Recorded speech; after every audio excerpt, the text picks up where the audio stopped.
할렐루야. 우리 앞 옆에 계신 분들 인사 나누겠습니다. 사랑합니다.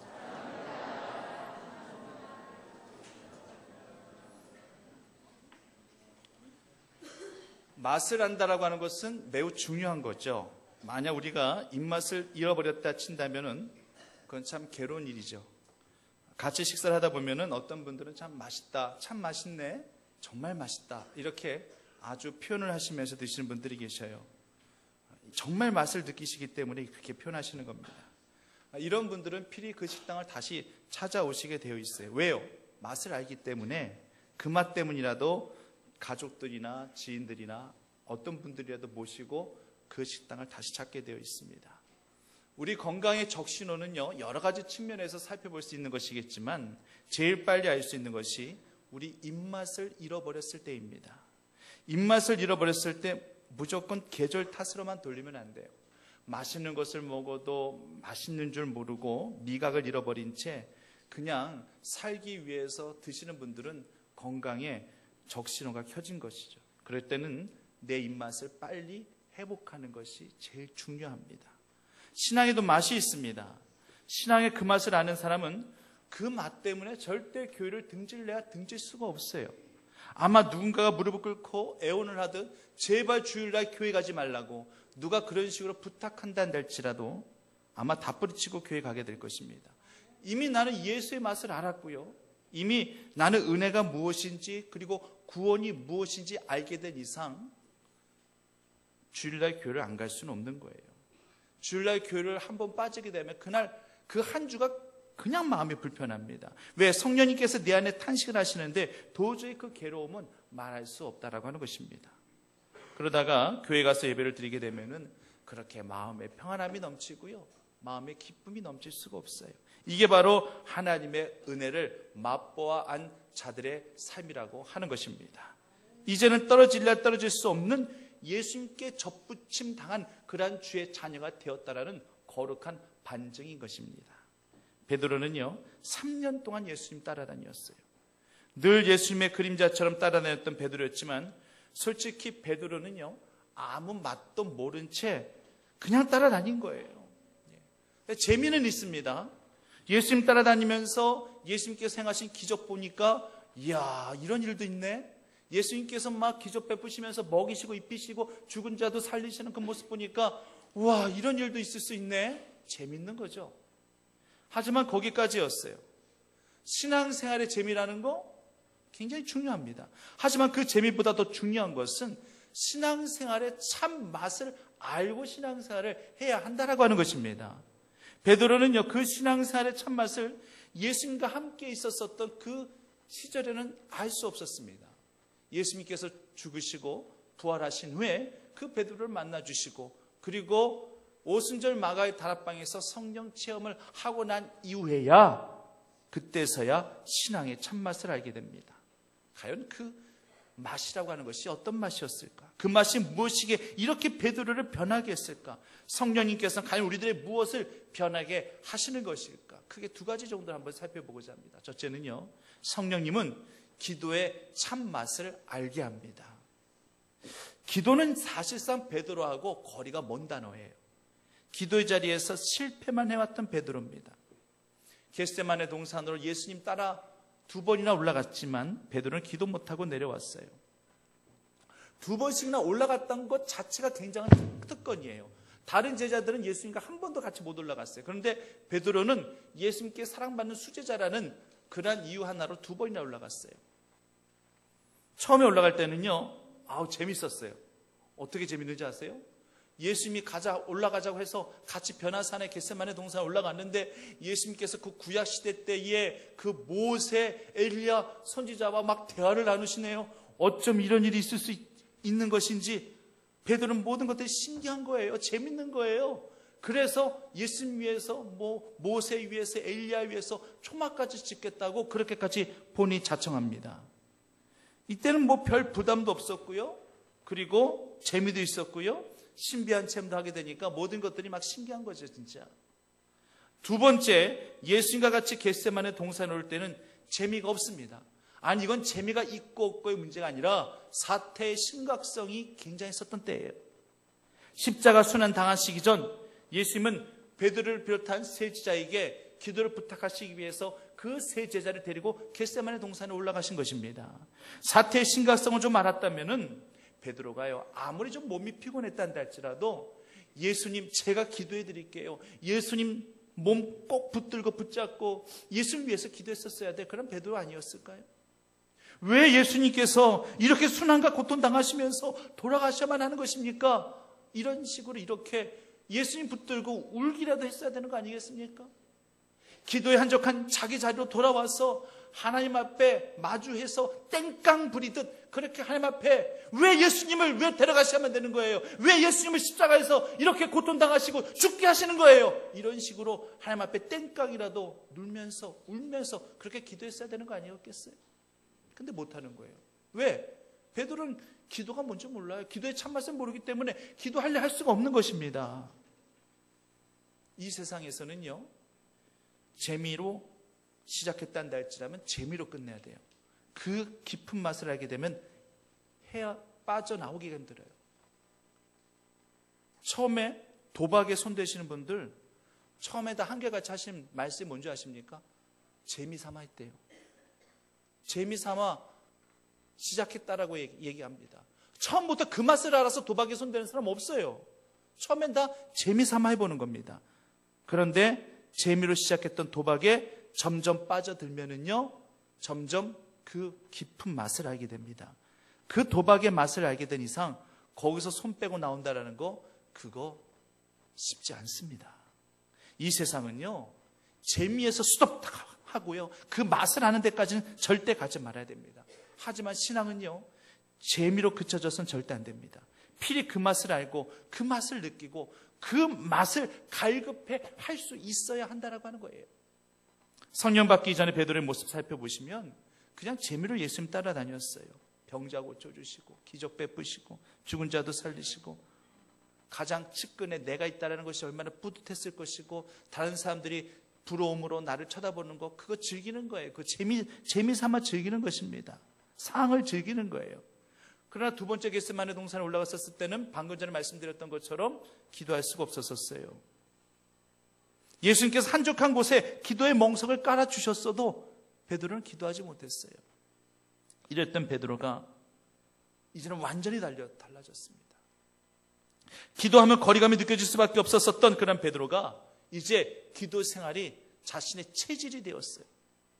오순절 마가의 다락방에서 뜨겁게 기도의 영으로 부르짖고 거기서 성령의 은혜를 체험하고 난 이후에 이제 기도 생활은 삶의 일부분이 되었다라고 하는 것입니다. 오늘 본문에서도 제9시 기도 시간에 기도하기 위해서 성전에 올라가는 그런 베드로의 모습을 보게 됩니다. 제9시 기도 시간이란다 할지라면 우리 시간 개념으로는 오후 3시를 의미하는 거예요. 유대인들은 하루에 3번씩 기도했습니다. 우리 시간 개념으로 오전 9시에, 그리고 오후 3시에, 그리고 해질 무렵, 이렇게 3번을 기도했죠. 다니엘 선지자 같은 경우가 그렇게 하루에 3번씩 무릎을 꿇고 창문을 열고 그렇게 기도했던 그러한 하나님의 선지자였죠. 그런데요, 상식적으로 한번 생각해 볼까요? 오전 9시에 기도하는 것이 힘들까요? 아니면 해질녘에 기도하는 것이 힘들까요? 아니면 오후 3시에 기도하는 것이 힘들까요?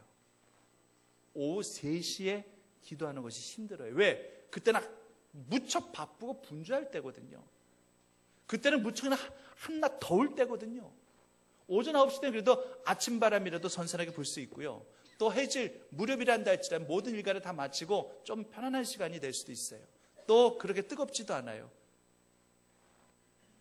그런데 오후 3시 그 시간을 붙들어 놓고 기도한다고 하는 것은 그만큼 베드로의 그 머리에는, 그 마음에는 온통 하나님으로만 가득 차 있었기 때문에 그런 바쁘고 힘겨운 분주한 시간 속에서도 그렇게 기도할 수 있었다라고 하는 것입니다.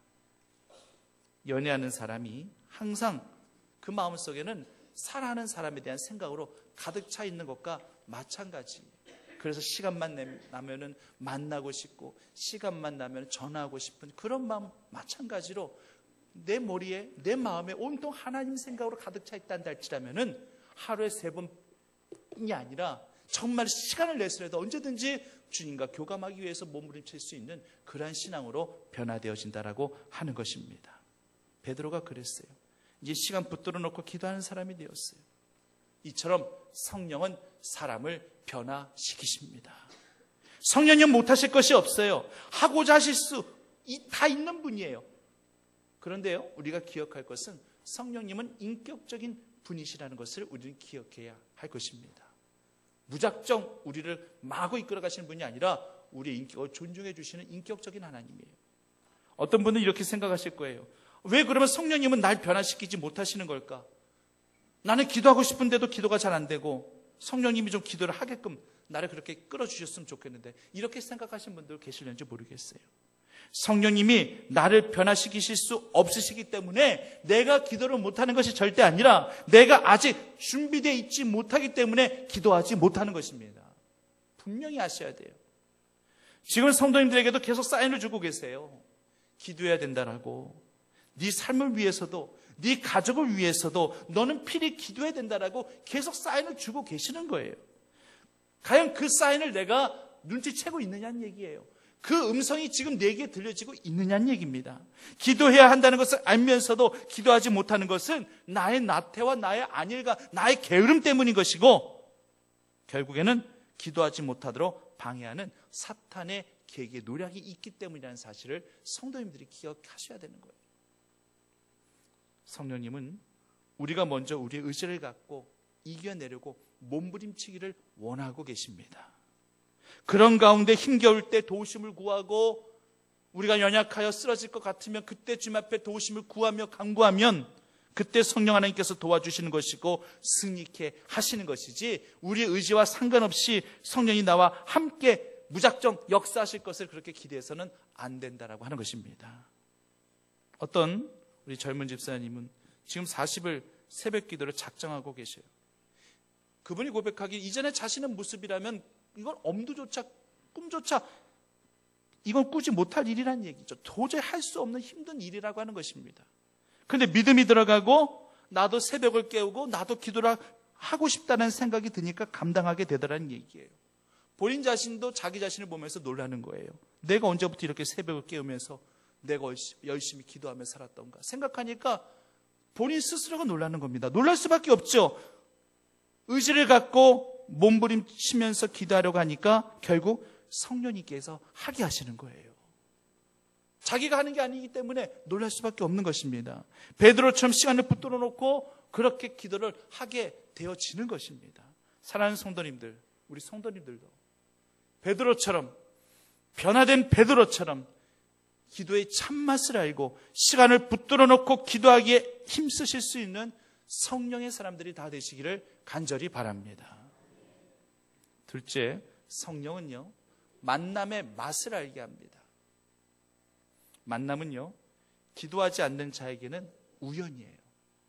하지만요, 기도하는 자에게 만남은 하나님의 응답입니다. 어제도 제가 결혼식 주례를 했습니다만 신랑 신부를 보면서 이런 생각이 들었어요. 야, 그렇구나. 기도하는 자에게는 만남이 곧 응답이구나.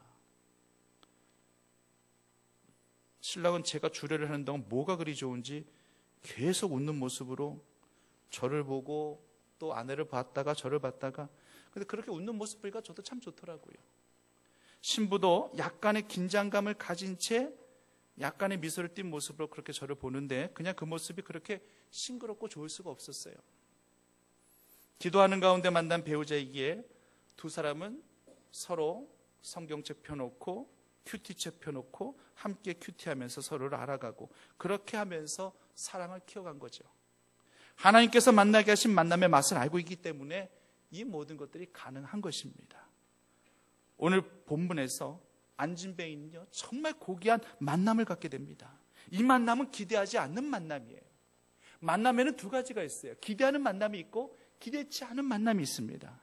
귀신 들린 딸을 고침받기 위해서 예수님을 찾아왔었던 그 수로보니게아 여인은 당연히 예수님과의 만남을 고대하고 예수님께 찾아온 것입니다. 제지도 당했어요. 거절도 당했습니다. 그래도 꿋꿋이 포기하지 아니하고 개들도 주인의 상에 떨어지는 그 부스러기를 먹나이다 고백하면서까지 그렇게 간절함으로 주님 앞에 섰더니만 결국 그 여인의 믿음을 보시고 예수님은 만나주셨던 것이고 그 딸의 아픔까지 질병까지 고쳐주셨습니다.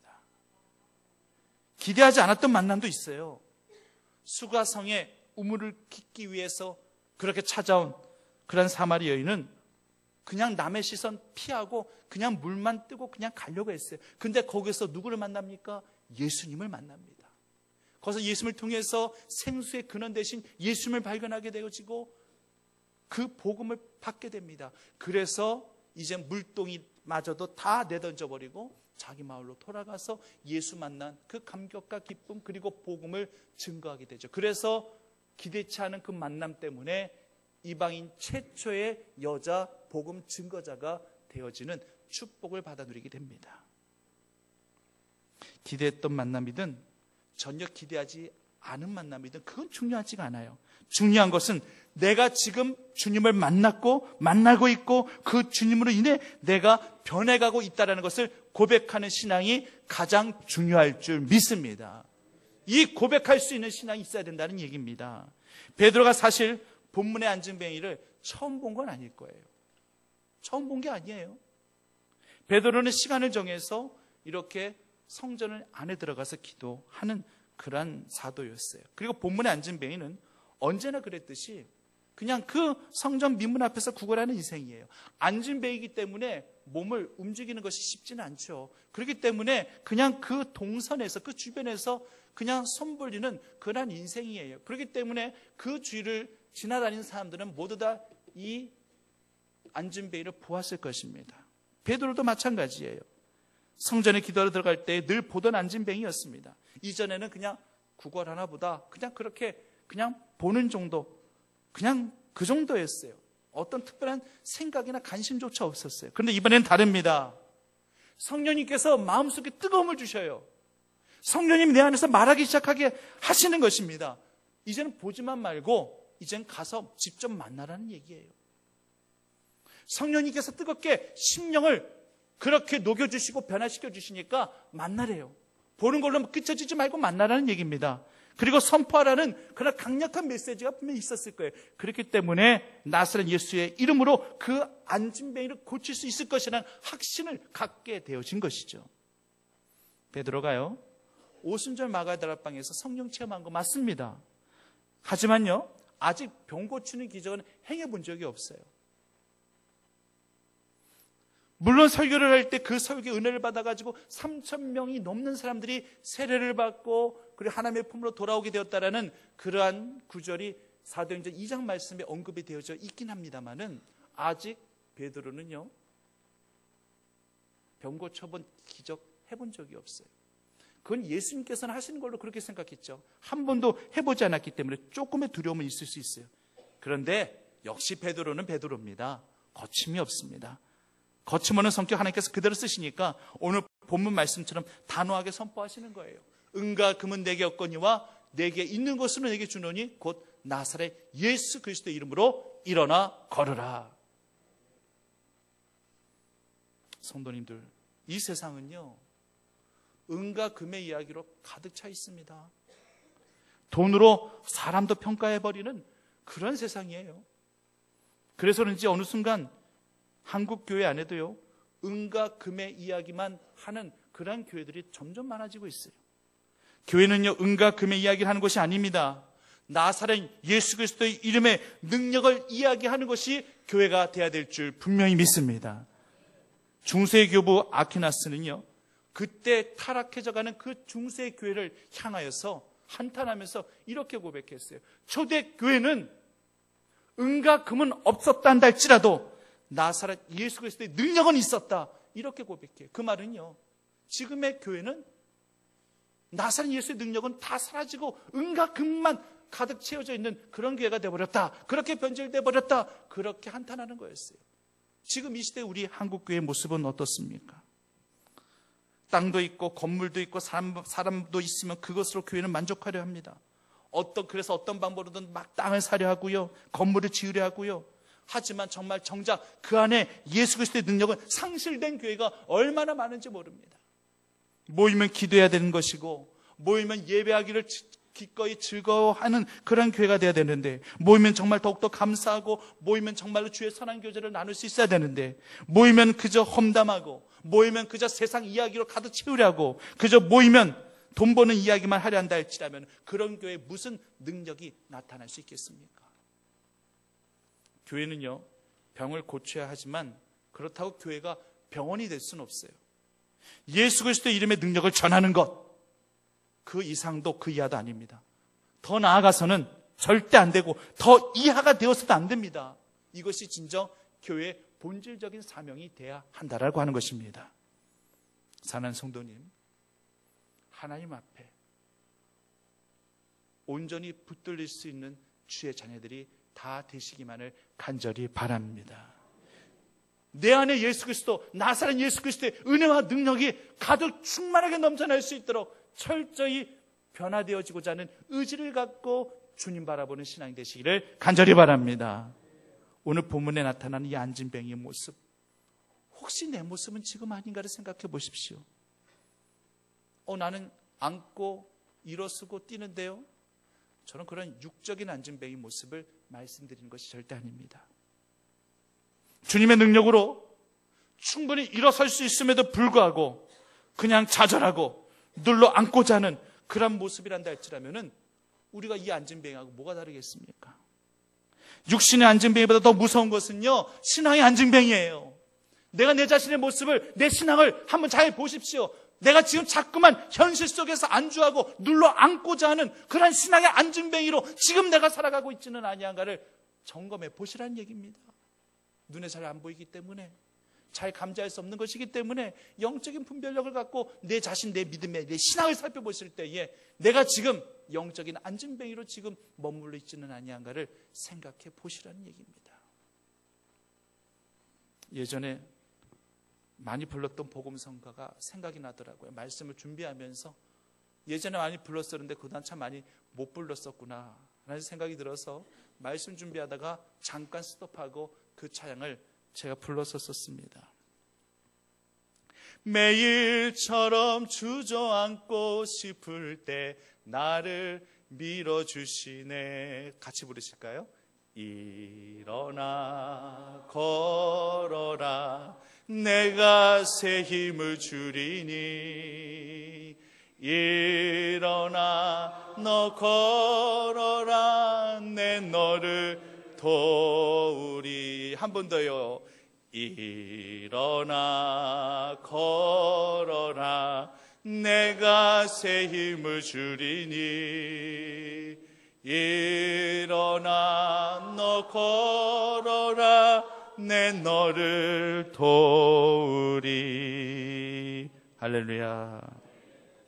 성도님들, 포기하고 주저앉고 그렇게만 있으려 하는 인생, 아무것도 할 수 없어요. 그저 남들에게 손만 벌릴 뿐입니다. 그래도 그 손을 하나님께 내밀면 하나님이 붙잡아 일으켜 세워주십니다. 베드로는요, 이 안진뱅이 손을 잡아 일으켜 세워주기 전에 4절 말씀에서 우리를 보라, 나를 보라고 말씀하고 계세요. 기적은요, 주님을 보는 것에서부터 시작이 되어지고요, 기적은요, 주님을 보고 기대하고 바라는 것에서부터 진행이 되어지고요, 기적은요, 주님 내민 손 붙잡는 것으로 마무리되는 줄 믿으시기를 바랍니다. 주목하여 보는 것, 그리고 간절히 기대하고 바라는 것, 그리고 주님의 손 꼭 붙잡고 나아가는 것, 이 세 가지가 결국 우리가 바랄 수 없는 중에 바랄 수 있는 소망의 기적으로 우리 삶 가운데 나타나게 되는 것입니다.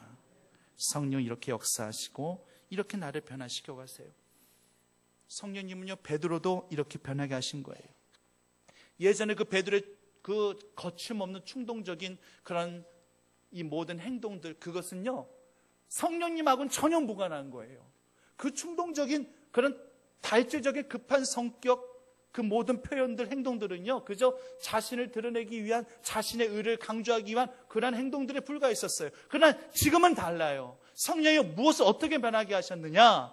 그 급한 성격, 단호한 성격, 이것은 동일합니다. 그런데 이게 이제는 내 자신의 의를 드러내기 위해서 나를 부각시키기 위한 그런 행동, 그런 거침없는 행동들이 아니라 나는 철저히 죽이고 나는 철저히 가리우고 오직 예수 그리스도의 은혜와 능력만 나타내고자 하는 타인을 위한 그러한 삶으로 완전히 뒤바뀌어지게 되었다라고 하는 것입니다.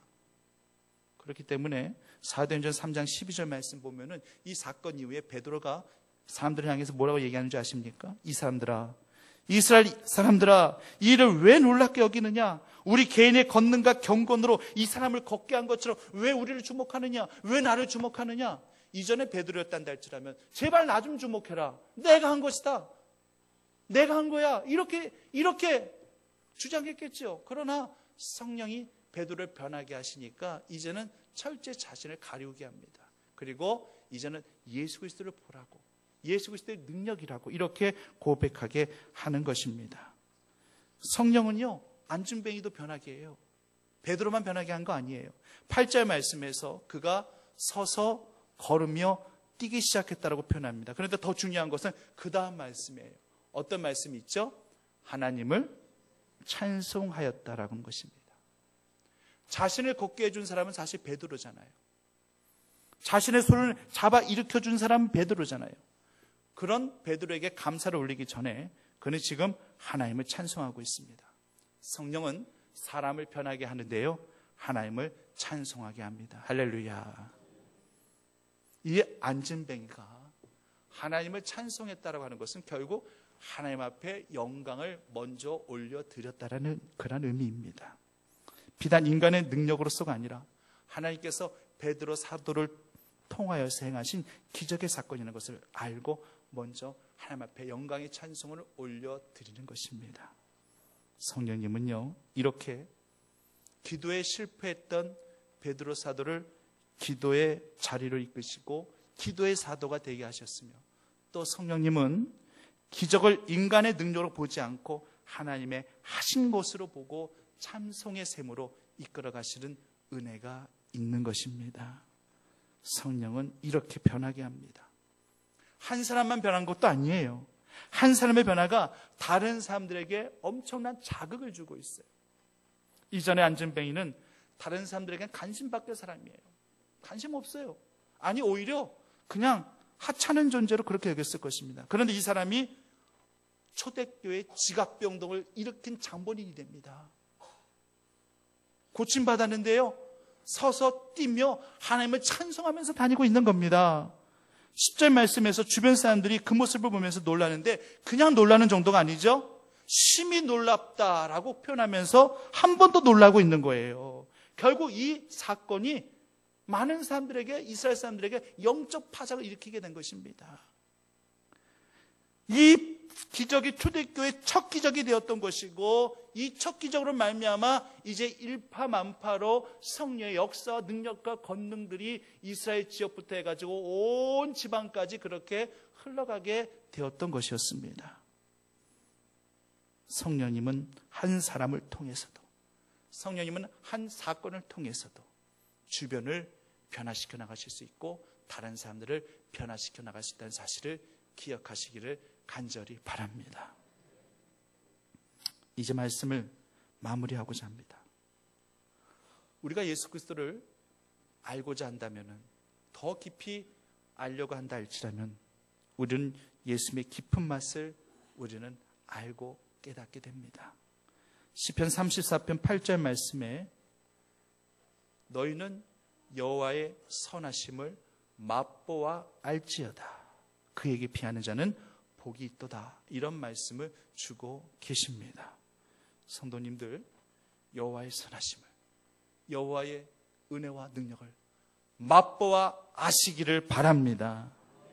이 깊은 맛을 우리가 알아야지 우리가 자로나 우로나 치우침 없이 신앙 안에서, 믿음 안에서 살아갈 수가 있다는 것입니다. 성령님께서 그 필히 그 맛을 알게 하실 거예요. 기도의 참맛을 알고 살아가시고, 또 만남의 맛을 통해서 하나님의 행하신 귀한 일들을 깨닫고 주님을 찬미하며 성축하며 주님 앞에 온전함으로 나아가는 믿음의 신앙의 자녀들이 다 되시기만을 간절히 축원합니다.